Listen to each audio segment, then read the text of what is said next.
안녕하세요. 저는 황당한 사건을 겪고 한동안 일에 매진해 살다가 이제서야 주위를 둘러보고 여유를 갖게 된 40대 여자입니다. 저의 이야기는 제 인생에 가장 큰 굴곡이 있었던 시점이라고 해도 무방할 만큼 저에게는 너무나도 힘든 사건이었습니다. 말로 풀어내는 것조차도 힘들어서 상담을 통해 제 마음속 깊이 있는 이 분노와 우울을 풀어놓는 데만 2년이 꼬박 걸렸습니다. 상담사 선생님께서 저에게 자꾸 아무 일도 아닌 것처럼 남에게 털어놓기도 해야 마음이 가벼워진다고 해서 이곳을 찾게 되었습니다. 너무나도 재밌고 파란만장한 이야기들 사이에 제 이야기가 묻힐까봐 걱정되지만 한번 풀어보겠습니다. 저는 아주 큰 한정식 집을 하는 어머니 밑에서 자라 손맛의 중요함을 배우고 살았습니다. 제가 어렸을 때 우리 아버지께서 병으로 돌아가신 터라 어머니께서는 저를 정말 힘들게 키우셨죠. 그때만 해도 식당이 지금의 규모로 크지는 않았습니다. 어머니께서 식당을 운영하신 이유는 혹여라도 제가 밥을 굶을까 싶어서 시작하신 거였거든요. 아빠 없는 애. 그렇게 놀림을 당하고 눈물을 흘리면서도 꾸역꾸역 밥만큼은 챙겨 먹고 살았던 게 전부 우리 어머니 덕분이었습니다. 절대로 우리 딸이 굶고 다니는 건 볼 수 없다며 제가 좋아하는 음식들을 하나둘 늘리다 보니 어느덧 식당에도 손님이 늘어나게 되었고 점차 큰 곳으로 이사를 옮겨 다니다 보니 지금은 서울에서도 한정식 집이라고 하면 아, 그 집 하고 바로 나올 정도로 큰 음식점을 운영하게 되었습니다. 처음부터 장사가 잘 되는 건 아니었습니다만 각고의 노력 끝에 겨우겨우 얻어낸 명성이었습니다. 어릴 때부터 맛있는 음식들을 먹으면서 자랐기 때문에 음식의 중요성은 정말 누구보다 잘 알고 있었습니다. 하지만 사춘기에 접어든 나이에 음식 장사를 하는 어머니가 매번 좋을 순 없었죠. 늘 어머니는 가게를 운영하느라 바빠야만 했고 저는 공부를 하느라 집에만 있어야 했거든요. 집에서 엄마가 차려준 간식을 먹으면서 공부를 했다는 친구들이 그렇게 부러울 수가 없었습니다. 저는 늘 집에서 혼자 엄마가 차려두고 간 저녁밥이나 데워 먹으면서 공부를 해야 했습니다. 그때는 그 저녁밥 차리는 게 그렇게 힘든 일인지도 모르고 매일같이 투정만 부려댔습니다. 엄마는 왜 맨날 바쁘냐고 그렇게 돈을 벌어야 했던 집안의 생계를 책임져야 했던 어머니의 가슴에 비수를 꽂는 날이 늘어났죠. 어머니께서는 저의 그런 투정에도 늘 변함없이 식당을 지키셨습니다. 간단한 찌개 정식을 팔던 집에서 코스 요리만 파는 한정식 집으로 올라오기까지 수없이 많은 세월을 보내야만 했습니다. 마지막으로 건물을 올려 가게를 내었을 때는 정말 어머니의 손맛, 그 노고에 손뼉을 치지 않을 수 없었습니다. 한정식집 치고는 가격이 꽤 나는 곳이라 상견례 자리로도 많이 사용하시고 정치인들도 와서 식사를 하는 곳이었습니다. 드라마 같은 데 보면 룸으로 딱딱 이루어져서 독채 시스템으로 운영되는 그런 한정식집 많이 보셨죠? 그런 장소 협찬도 하고 유명인들이 몰래 데이트를 하는 곳으로도 손색 없는 그런 한정식 집을 일궈내셨습니다. 그래서 그런지 한 달에 버는 돈이 어마무시할 정도였어요.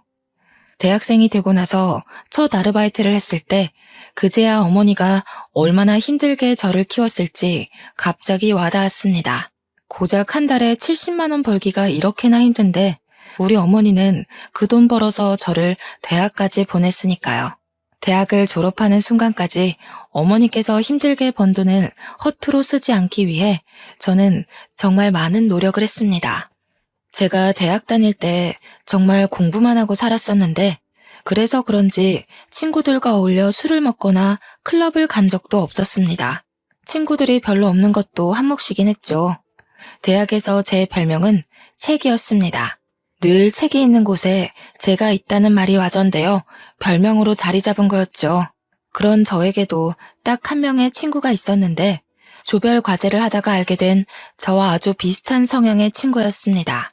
조별 과제를 하면서 다른 팀원들에게 치이고 교수님께 치이고 하며 의리를 다지게 된 케이스인데 그 의리가 정말 돈독했습니다.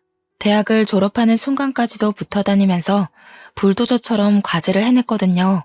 그런 저의 단짝에게 어렸을 때부터 친하게 지냈다던 동네 친구가 하나 있었는데 다른 과에 진학하여 마주할 일이 별로 없었습니다. 캠퍼스를 누비거나 커피를 마시거나 학식을 먹을 때 정도 붙어 다니면서 이야기를 나누게 되었습니다. 처음에는 어색했지만 자연스럽게 같이 있는 시간이 늘어나면서 셋이 어울려 다니게 되었죠. 그런데 남녀 사이라는 게 원래 갑작스럽게 스파크가 튀어오르고 그런 법이잖아요.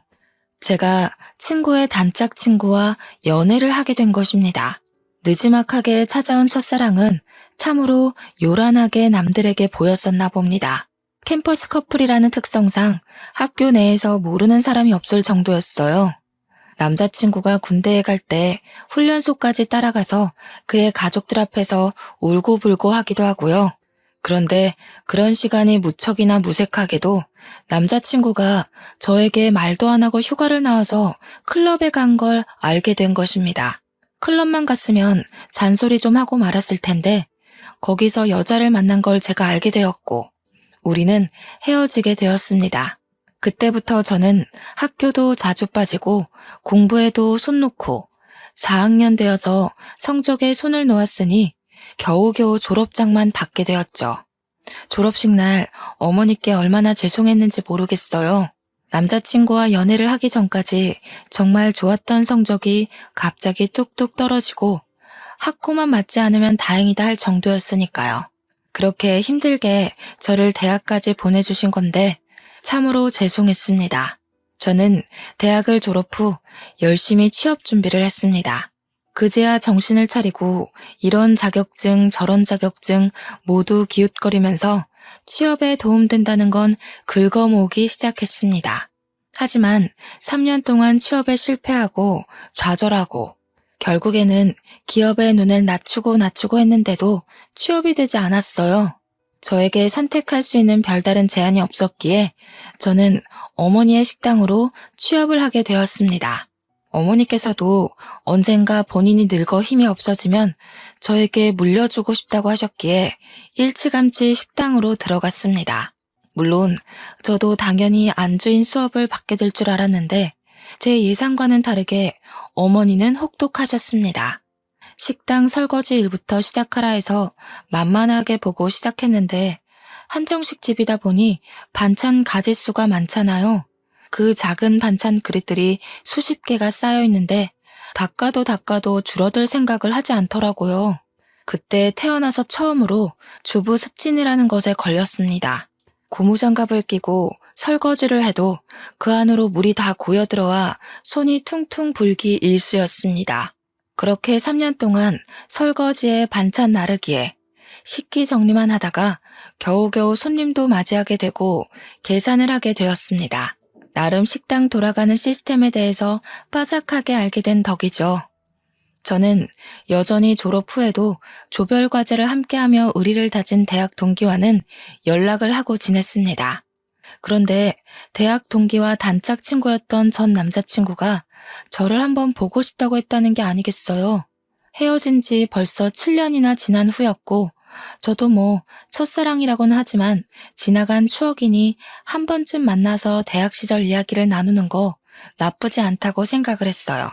대학 동기도 오랜만에 셋이 한번 뭉치자고 넌지시 이야기하길래 저도 알겠다고 했습니다. 그래서 하루 시간을 내서 같이 만나게 되었는데 술을 한잔하고 집에 가려는 찰나 저를 붙잡고 할 이야기가 있다고 하더군요. 저한테 그때는 정말 철이 없어서 미안했다고 한순간의 실수였다고 꼭 사과하고 싶었대요. 저야 뭐 지난 일이니까 알겠다고 했어요. 그러면서 저에게 자기는 지금 중소기업 신인으로 일을 하고 있고 다시 한번 만나보고 싶다는 식으로 이야기를 하더군요. 연애할 때 저희가 얼마나 불같은 사랑을 했었는지 같은 취미에 같은 취향을 가지고 있었다는 사실이 문득 떠올랐어요. 저도 만나는 사람이 없었기 때문에 한번 생각해 보겠다고 했더니 그게 긍정의 의미로 들렸는지 그날부터 저에게 지극정성으로 굴더라고요. 퇴근 시간에 맞춰서 저를 집까지 데려다 주는 건 기본이고, 쉬는 날이면 피곤하지 않게 데이트 코스를 짜오기도 했어요.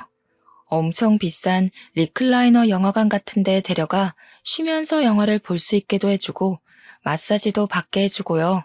어딜 가더라도 본인 차로 저를 데려다 주는데, 저 약간 감동받을 만하지 않나요? 제가 면허는 있었지만 차는 식당과 집만 오갔기 때문에 필요치 않아서 사지 않았거든요. 아무튼 그렇게 6개월 정도 지켜보다가 예전과 꽤 변한 모습에 새로움을 느껴 다시 만나보기로 결정을 했습니다.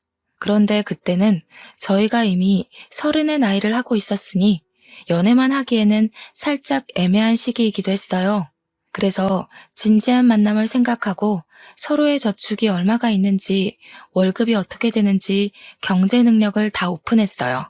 물론 제가 훨씬 더 많이 벌고 모아둔 돈도 많았지만 남자친구랑 같이 있으니 행복하고 즐거워서 상관없겠다 싶었습니다. 대학 동기도 저희가 다시 만난다는 소식에 두 팔 벌려 축하를 해주었어요. 그렇게 헤어지고 나서 괜히 자기가 더 불편했다면서 앞으로는 서로에게 죄짓지 말고 살자고 했습니다. 저도 한 번 바람으로 이별을 겪었지만 달라진 모습을 보여주겠다고 믿어달라는 남자친구에게 고개를 끄덕였고요. 그렇게 신나는 연애를 했습니다. 대학생 시절에 했던 연애와는 비교가 안 될 정도로 각자 월급을 벌어 돈을 물쓰듯 쓰는 연애는 재미있었어요. 부모님께 용돈을 받아서 한 달 동안 얼만큼의 돈을 써야 한다는 계산 없이 이루어지는 데이트가 재미없을 리가 없죠. 행복한 시간도 잠시. 저에게 아주 큰일이 일어나고 말았습니다. 어머니께서 제 나이 31살에 갑자기 쓰러지시게 된 거예요. 살면서 피곤함이 머리를 너무 많이 짓누르고 있었나 봐요. 스트레스가 쌓여서 이렇게 된 거라고 하기는 어머니의 병색은 너무나도 짙었습니다. 뇌혈관이 팽창과 수축을 반복하다가 터졌다고 했는데 그 병색 자체를 너무 늦게 알아버린 겁니다. 골든타임이 지나가는 바람에 어머니께서는 눈을 뜨지 못하셨어요. 저는 제발 몸이 마비가 되는 한이 있더라도 눈만큼은 떠주시기를 간절히 바랐었죠. 하지만 어머니께서는 저에게 짐이 되기 싫으셨던 건지 그대로 아버지가 계시는 하늘나라에 가시게 되었습니다. 31살의 나이에 양쪽 부모를 다 잃은 것도 서러워 죽겠는데 외동딸이었던 저는 갑작스럽게 이뤄진 장례 준비가 너무나도 어려웠습니다. 도우미는 몇 명을 써야 하는지, 음식은 뭘 추가를 해야 하는지, 추모만 해도 모자랄 시간에 결정해야 할 일이 너무나도 많았습니다. 아무것도 모르고 우왕좌왕 병원에서 이렇게 하세요 저렇게 하세요 하면서 이것저것 추가하고 눈퉁이를 맞고 있었던 거죠. 참 가족이 죽어서 정신없는 사람을 두고 장사 속을 그렇게 내비칠지는 상상도 못했던 겁니다. 제가 울면서도 하라는 대로 다 맞춰주고 있자 보다 못한 남자친구가 회사에 연차를 내고 장례식장을 내내 지켜주었어요. 불필요한 것들은 모두 잘라내고 병원과 싸워가며 저에게 필요한 것들만 진행시켜 주었습니다. 제가 얼마나 고마움을 느꼈는지 정말 말로 표현할 수 없을 정도로 고마웠습니다. 그때 그런 생각을 하게 되었어요. 돈이 없어도 어떠하랴, 이 남자면 괜찮겠다 싶어서 결혼을 마음에 심었죠. 어머니의 한식당은 당연한 수순으로 제가 물려받게 되었습니다. 제가 어깨너머로 배워왔던 손맛을 드디어 손님들에게 내보일 수 있게 됐습니다. 우리 매장 매출이 정말 좋았던 이유는 어머니의 손맛 때문이라고 해도 과언이 아니었는데 저도 어머니의 피를 물려받기는 했나 봅니다. 제가 만든 음식도 선대 사장의 맛이 난다면서 단골분들이 정말 좋아하셨어요. 혹여라도 맛이 바뀔까봐 걱정했는데 괜한 기우였다면서 저에게 장하다고 칭찬도 많이 해주셨고요. 이제는 2대째 운영이라는 편말이 붙으니까 오랜 단골 손님들이 저에게 잘해보라면서 용돈도 찔러주고 가셨어요. 이 모든 것이 우리 어머니께서 읽어내신 건데 그럴수록 제 마음의 그리움은 커져만 갔습니다. 그렇게 1년을 더 힘내서 운영을 하다 보니 정확하게 어떤 식으로 운영을 해야 고객 만족도가 더 높은지 알겠더라고요. 아무리 그래도 우리 어머니께서는 옛날 분이셔서 변화를 조금 두려워하셨거든요. 저는 고객 만족도를 높이기 위해 발로 뛰었고 틈틈이 레시피와 인테리어를 손보면서 젊은 고객층들에게도 사랑받을 수 있는 식당으로 운영을 했습니다. 저는 완벽하게 식당 안주인으로서 자리를 잡았고 늘어나는 매출을 보며 직원들에게 더 많은 장려금을 지급했죠. 직원들도 만족하고 고객들도 만족하고 저 역시도 어머니를 그리워하며 식당이 더욱 번창하는 것을 꿈꾸었습니다. 그때쯤 남자친구는 회사를 그만두고 싶다는 고민에 깊이 빠져 있었어요. 알고 보니 남자친구네 회사가 급 성장을 하면서 인력 보충이 필요한 시기였는데 월급이 더 많은 직원에게 나가는 것이 싫었던 사장이 직원들을 갈아내고 있었더라고요. 더 많은 실적을 요구하면서 월급 인상은 없으니 당연히 직원들의 사기가 떨어지고 있는 시점이었던 거죠. 남자친구 역시 매일같이 상사에게 시달리면서 정작 월급은 이전과 다를 바가 없으니 다른 회사로 이직하고 싶다고 생각했던 겁니다. 그래서 저는 솔직하게 남자친구에게 이야기를 했어요. 회사에서 스트레스 받으면서 고생하지 말고 저와 결혼해서 같이 식당 일을 하는 게 어떻겠냐고요. 저에게는 나름 용기 있는 고백이기도 했고 사실 저희 가게 매출만 생각하면 남자친구가 절대 거절할 처지가 아니긴 했거든요. 남자친구는 당연히 제 프로포즈에 긍정적인 응답을 했습니다. 하지만 몇 년을 양복을 입고 회사원이라는 타이틀을 달고 있다가 식당에서 일한다는 게 좀 뭐랄까 마음에 차지 않는다고 했어요. 양복을 입는 게 뭐가 중요한가 싶었죠, 저는. 그래서 남자친구에게 옷차림새가 중요한 게 아니다. 월급을 생각해보자고 했어요. 하지만 남자친구는 계속해서 회사에 다니고 싶다. 명함에 기업 이름이 찍혀 있었으면 좋겠다고 의견을 굽히지 않았습니다. 그렇게 의견이 미묘하게 충돌하는 와중에 결혼 준비가 시작이 되었고 예비 시부모에게 인사를 하러 가게 되었습니다. 저는 이미 부모님이 모두 돌아가셨기 때문에 남자친구는 저희 집에 인사를 드리러 오지 않았어요. 납골당에 가서 같이 부모님의 영정사진을 보면서 인사를 드렸죠. 아무튼 제가 시댁에 처음 인사를 드리러 간 날 예비 시부모님께서는 저를 아래 위로 쭉 훑어보셨습니다. 그 시선이 곱게만은 느껴지지 않아서 가슴 한구석이 철렁하기도 했습니다. 그런데 시부가 저한테 쓱 식당 이야기를 꺼내더군요. 네가 CC 식당을 운영한다고? 하시면서 거기 엄청 유명한 곳 아니냐고.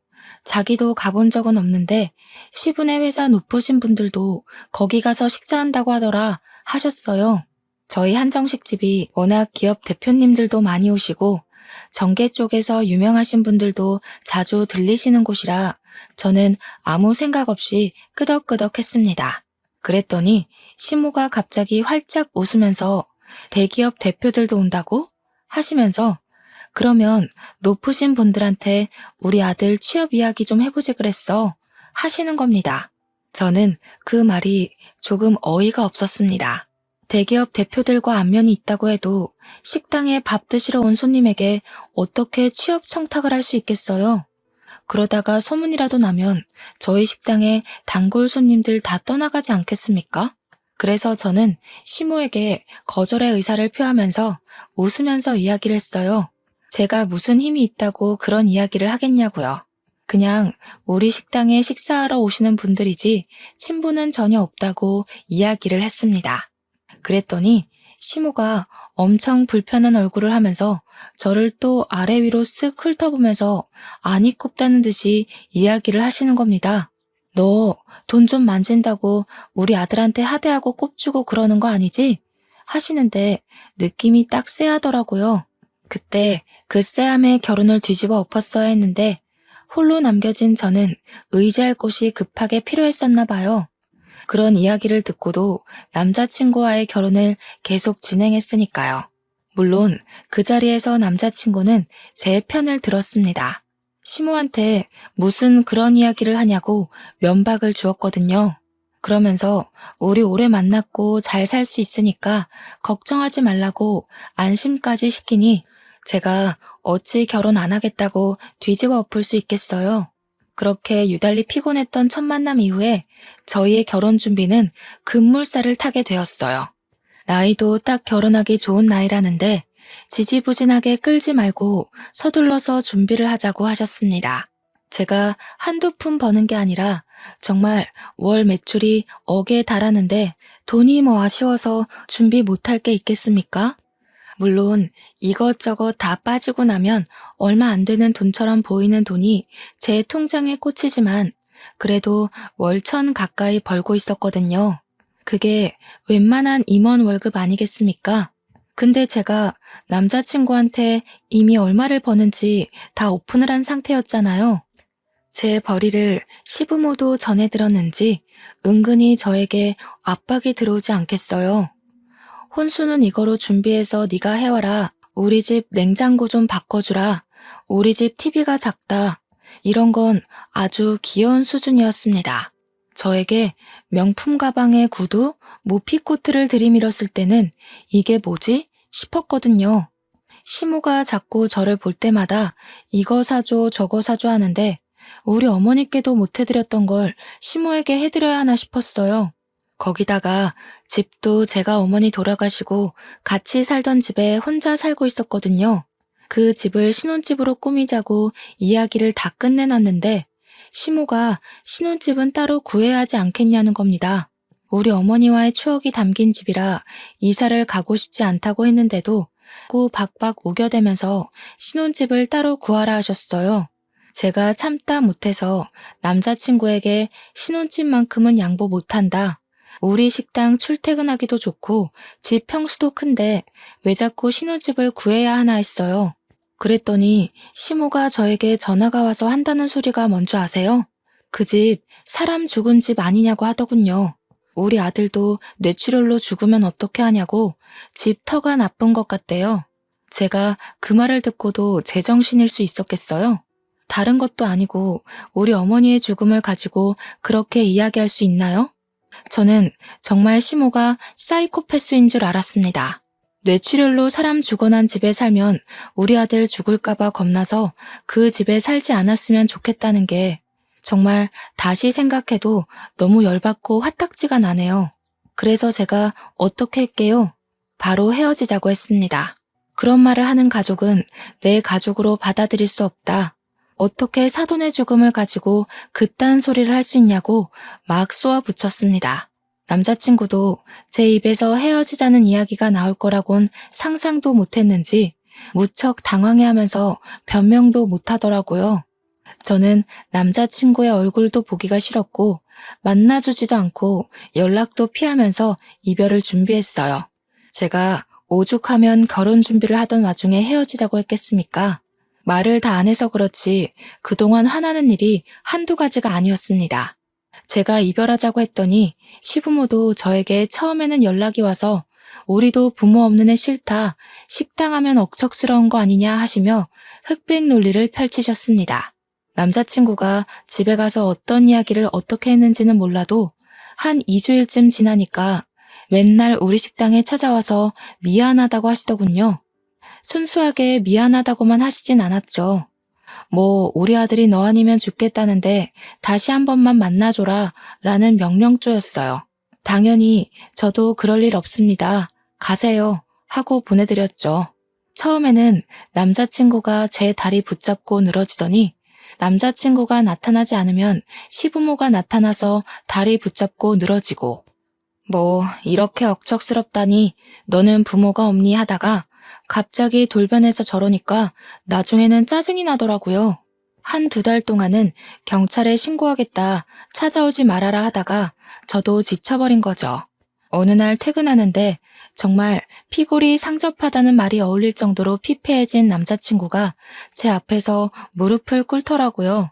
가족들이랑 인연을 끊고 살겠다면서 저 없으면 안 된다고 울고불고 하는데 마음이 좀 동하더라고요.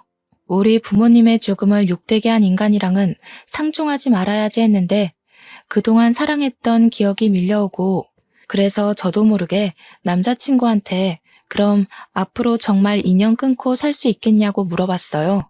그러니까 저에게 끄덕이면서 절대로 연락도 안 오게 해주겠다고 걱정 말고 자기 한 번만 믿어봐달라고 하더라고요. 이미 반 이상 결혼 준비가 진행되었던 터라 마지막으로 한 번만 믿어보겠다고 하고 결혼을 진행했습니다. 그렇게 식당 일 하면서 틈틈이 식장을 알아보고 웨딩드레스도 고르고 웨딩 사진까지 촬영 다 하고 나니까 시기 코앞이었습니다. 싱숭생숭한 마음을 뒤로한 채 저는 남편의 손을 잡고 버진로드를 걸었고 결혼식을 무사히 마치게 되었어요. 식장에서 시부모들은 제 눈도 제대로 못 보시더라고요. 평생 그렇게 저를 불편해 해주십사 요청을 드리고 신혼여행도 잘 다녀왔습니다. 제 식당 명성에 맞게 번쩍번쩍하게 돈을 처발라가면서 온갖 손님들을 다 초대해서 결혼식을 올렸거든요.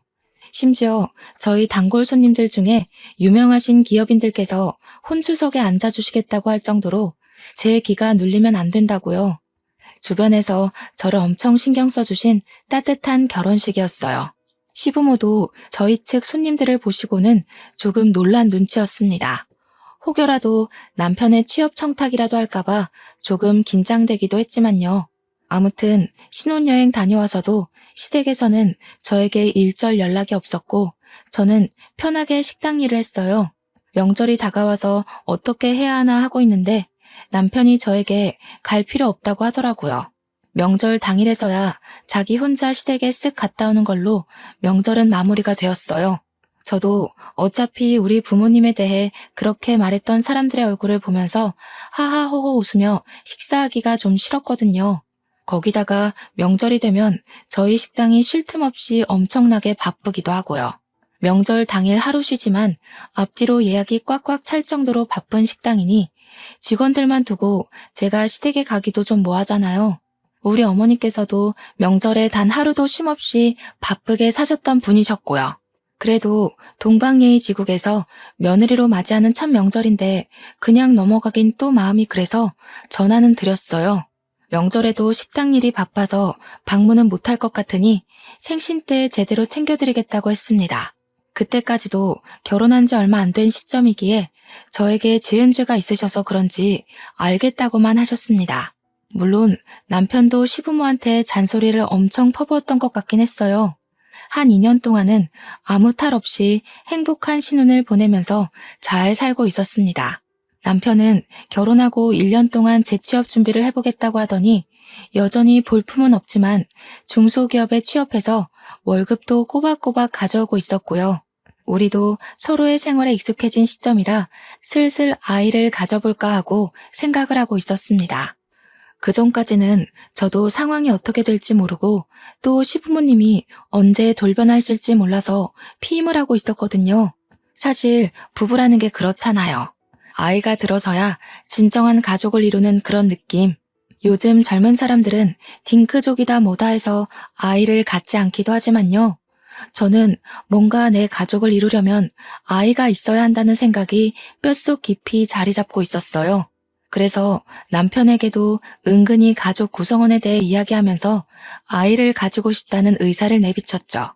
이제는 남편도 돈을 벌어오고 저는 정말 완벽하게 제 식당을 운영하고 있었기 때문에 지금 시기가 딱 좋다고 생각했습니다.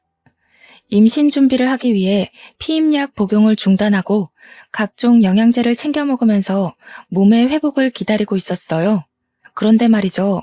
저는 나름 남편에 대해 모르는 게 없다고 생각했는데 집중하고 있던 식당 일에서 눈을 돌려 남편만 바라보고 있으니 뭔가 이상하더라고요. 그때는 저도 피곤해서 생각도 안 했었는데 임신을 준비하려고 하니 남편이 자꾸 피곤하다고 하면서 거부하는 게 수상했어요. 물론 남편이 아직은 회사에서 제대로 된 프로젝트도 못하고 이리저리 쫓겨만 다니는 처지인 걸 알아서 이해하려고 했는데 아무리 회사 일이 힘들고 지친다고 해도 그렇게 힘든 일인가 싶은 거죠. 은근히 저를 피한다는 느낌도 들고 그래서 이 사람이 바람을 피운 전적이 있었으니까 저도 의심이 가는 겁니다. 그래서 집중적으로 남편을 주시하기 시작했어요. 근데 딱히 별거 없긴 하더라고요.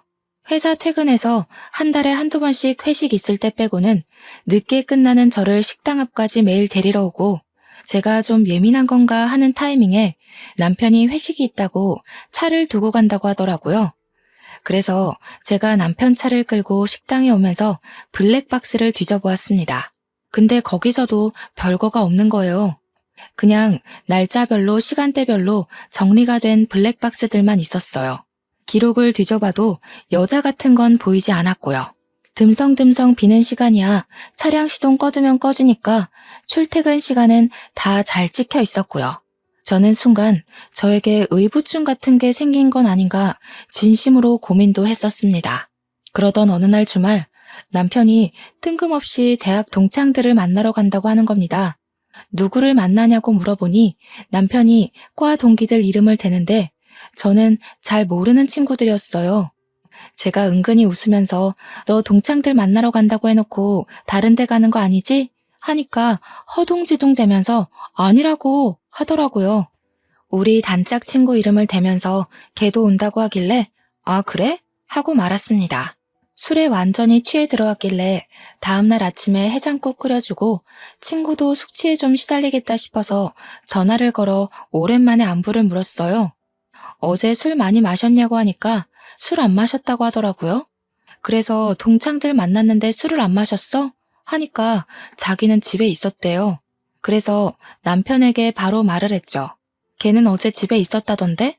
하니까 뭐 오겠다더니 안 온다고 말 바꾸더라 하면서 어물쩍 넘어가더라고요. 그래서 딱 말했어요. 어제 동창 모임 없었지? 너 혹시 바람 피우니? 이렇게요. 죽어도 아니라고 이야기하는데 저도 증거가 없어서 일단은 남편의 행적을 지켜보기로 마음먹었습니다. 행동 하나하나를 지켜보는데 평소랑 크게 다를 바가 없긴 했어요. 그래도 쉽게 의심을 버리지는 않았습니다. 저희가 원래 서로 휴대폰에 비밀번호를 걸어두고 신경을 쓰지 않고 지냈거든요. 그런데 바람의 기본은 휴대폰 아니겠어요? 남편이 씻으러 간 사이에 비밀번호를 대충 유추해서 이것저것 눌러봤는데 하나도 맞질 않더라고요. 휴대폰만 뒤지면 뭔가 나올 것 같은 기분에 저는 남편이 잘 때까지 기다렸다가 지문 인식을 통해서 비밀번호를 풀었습니다. 순간 고민도 많이 되긴 했어요. 판도라의 상자를 열어버린 느낌이 들더라고요. 이 사람이 정말 바람을 피운 거면 난 어떻게 해야 할까 하는 생각에 볼까 말까 고민이 되었습니다. 하지만 남편이 바람을 피운다고 하면 저도 같이 살 이유가 없는 거나 마찬가지 아니겠어요? 이혼까지도 생각을 하고 결단을 내렸고 저는 그 판도라의 상자를 열어 천천히 살펴보기 시작했습니다. 남편의 문자를 막 뒤지고 있는데 어느 대학병원에서 온 문자가 엄청 많은 게 아니겠어요? 카드 내역을 살펴보는데도 병원 내에 있는 카페에서 찍힌 영수증 문자가 많이 있었어요. 커피 사 먹은 거, 샌드위치 사 먹은 거. 저는 순간 남편 회사가 병원에 뭐 납품하는 회사였나 싶어서 곰곰이 생각을 해봤죠. 근데 아무리 생각해도 병원이랑은 연관이 없는 거예요. 순간 머릿속에 스치는 생각이 하나 있었습니다. 바로 시부모님이었어요. 혹시 시부모가 어디 아파서 병원에 입원은 한 게 아닌지 싶었던 거죠. 저와 정말 연락을 하나도 하지 않고 살고 있었기 때문에 저에게 입원한 걸 비밀로 하신 건가 싶었습니다. 달력을 확인해보니 곧 시모의 생일이 다가오고 있기도 해서 저는 다음날 눈을 뜨자마자 시모에게 전화를 걸었어요. 다음 주에 생일이신데 어떻게 하실 거냐고, 뭐 드시고 싶은 거 있냐고 살갑게 물어보니 뭐 할 거 없다고 하시더군요. 왜요? 하니까 자기 좀 쉬고 싶다고 이번에는 그냥 넘어가자 하시고는 전화를 황급히 끊으셨습니다. 결혼 3년 만에 처음으로 있는 일이었어요. 매번 생일 때마다 저에게서 뭐 하나 더 뜯어먹으려고 준비하시던 분들이셨거든요. 그래서 혹시 어디 아프시냐고 물어보니까 나이 들면 다 그런 거지 하면서 그냥 이렇게 넘어가시더라고요. 어디가 아프면 저한테 솔직하게 이야기해주면 좋으련만. 그래서 남편이 병원 갔다 온 흔적을 봤다고 했어요. 솔직하게 말해달라고 하니까 갑자기 정색을 하시면서 넌 알 거 없다 하고 끊으시는 거예요. 너무 당황스럽잖아요. 수상하기도 하고요. 그래서 남편에게 이야기를 했습니다. 내가 모르고 있는 게 뭐냐고. 도대체 병원은 왜 간 거냐고 물어봤어요. 시모가 어디 아픈 건 아니냐? 생일 때는 왜 만나지 말자고 하냐? 이렇게 막 따져 물으니까 저한테 병원 간 건 어찌 알았냐고 화를 내는 겁니다. 얼굴이 정말 썩은 채로 어떻게 알았어? 하길래 문자 좀 훔쳐봤다 하니 그걸 왜 보냐고 성질을. 아니, 병원에 누가 있는데 숨기냐고 캐물으니까 말은 안 해주고 방으로 들어가서 문 닫고 자버리더라고요. 너무너무 수상해서 다음날부터 제가 매니저에게 가게를 잠시 맡기고 남편 회사 앞에서 몰래 잠복을 했어요. 택시를 하나 하루 통으로 빌려서 남편 뒤를 쫓았는데 남편이 회사에서 일찍 나와 병원으로 가는 게 아니겠습니까? 그래서 몰래 내려서 뒤를 티 안 나게 밟았습니다. 어느 병실 앞에서 남편이 피곤한 듯한 표정을 짓고 들어가려고 하는데 시모가 딱 병실 앞에 나와서 남편을 맞이하더라고요. 근데 시모가 병원복을 입고 있지 않았어요. 시부가 아픈 건가? 그럼 나를 왜 속인 거지? 싶어서 남편이 병실에 들어가는 걸 확인하고 저도 뒤따라서 그냥 병실에 들어갔습니다. 문을 딱 열고 들어가니까 남편이 웬 4~5살 되어 보이는 꼬마애를 무릎에 앉혀놓고 있고 시모는 웬 여자한테 물을 먹이고 있었어요. 피부도 거무죽죽하고 머리도 다 빠져있는 여자를 보고 처음 보는 얼굴이라 이게 누구야? 하는 표정으로 남편을 바라봤죠. 제가 병실에 들어가는 순간부터 얼음이 되어버린 남편과 시모를 보고 저는 어리둥절했습니다. 근데 그 아파서 다 죽어가는 여자도 저를 보고 완전 동공지진이 나더라고요. 이게 무슨 상황이지 하고 있는데 남편 무릎에 앉아있던 남자애가 남편에게 폭 안기더니 이런 말을 하더라고요. 아빠, 저 사람은 누구야? 아빠? 아빠? 저는 진짜 그대로 뒤로 넘어가는 줄 알았습니다. 내 남편에게 아빠라고 부르는 저 아이는 뭐고 그럼 누워있는 저 여자는 뭐지? 하는 생각 때문에요. 시모가 저한테 정말 놀래서 여긴 어떻게 나타났냐고 벌벌 떨면서 물어보더라고요. 마치 귀신 보듯이 저를 바라보는데 남편도 똑같은 얼굴로 저를 보고 있었고요. 이게 다 무슨 일이야? 아빠라니? 저 여잔 누구고 당장 말 못해?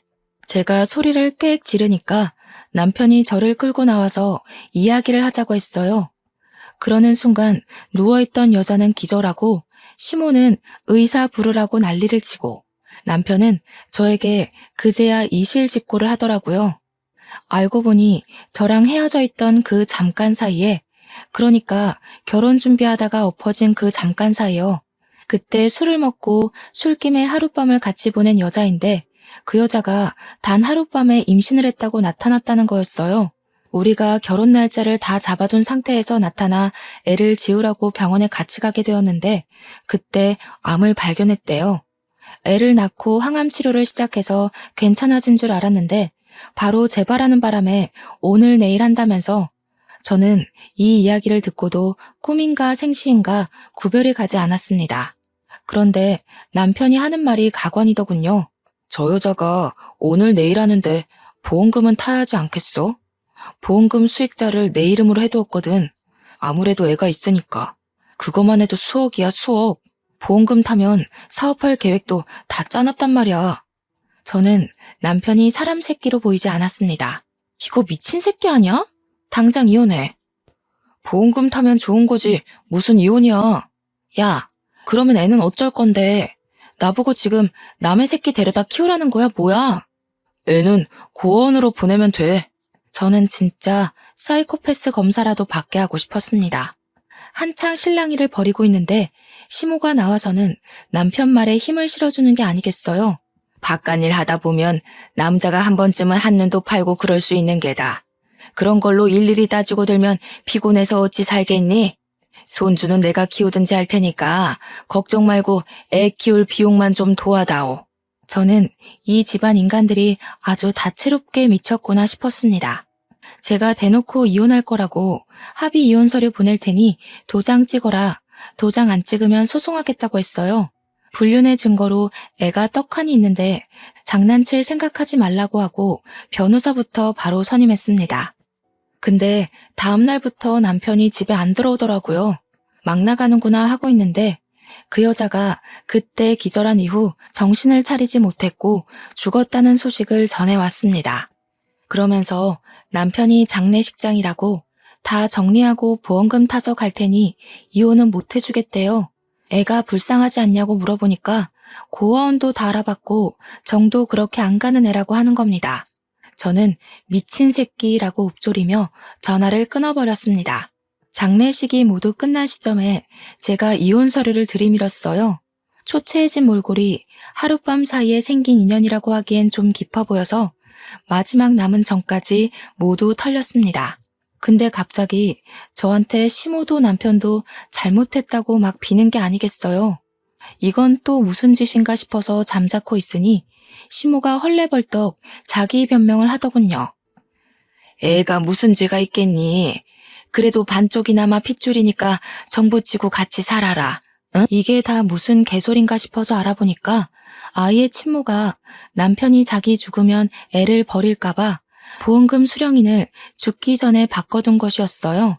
남편이 아닌 아이의 이름으로요. 남편한테는 계속 너한테 줄 테니 아이를 부탁한다고 거짓말을 했던 거죠. 보험금도 못 받게 생겼는데 이혼까지 당할 판이니 발등에 불이 떨어져서 잘못했다고 비는 거였습니다. 야, 이 등신아. 아주 고소하다 고소해. 어디 애를 가지고 장사를 하려고 들어? 다 녹취해놨으니까 넌 천벌이나 받아. 그러고 저는 이혼 소송을 걸었습니다. 이 사건의 숨겨진 이야기가 모두 풀렸으면 세상에 이런 일이 같은데 소개될 법도 했는데 말이죠. 결국 남편은 완전 빈털터리로 이혼 소송에서 패소해 저희 집에서 쫓겨나게 되었고 시부모가 애를 키우고 있다고 들었습니다. 아기가 아직 너무 어려서 혹시라도 구박이라도 받고 돈도 다 빼앗길까봐 불륜의 증거지만 조금 마음에 걸리더군요. 애는 죄가 없잖아요. 이왕이면 전 남편이 더 지옥으로 갔으면 좋겠다 싶기도 했고 우리 식당에 재무관리를 해주는 자산관리사에게 슬쩍 이야기를 했더니 법적으로 묶을 수 있다고 이야기를 해주었습니다. 그래서 웃돈을 더 얹어주고 처리를 부탁드렸어요. 은행이랑 뭐 계좌를 성인이 될 때까지 사용하지 못하게 묶을 수 있다고 하던데 너무 어려워서 잘 못 알아듣겠더라고요. 나중에 남편이 그 돈 뺏으려고 시도했다가 실패했는지 저한테 연락 와서는 무슨 짓을 한 거냐고 따지더군요. 저는 얄밉게 전 남편에게 고아원에 애를 버린다더니 보험금이 탐나서 그것도 못하지? 하면서 약 올리고 차단을 해버렸어요. 저희 가게에 몇 번이고 찾아왔었지만 저는 이 일 이후에 식당의 보안업체 시설을 더욱 강화시켰기에 저를 만나지는 못하고 돌아갔죠. 저는 몇 년이 지난 지금 여전히 잘 나가는 식당 주인으로 잘 살고 있습니다. 전 남편은 글쎄요. 뭐 혼자 알아서 살고 있겠죠. 더 궁금하지도 않고 평생 자신이 벌인 일을 속죄하면서 나락에서 살길 바랄 뿐입니다. 제 이야기를 들어주셔서 고맙습니다.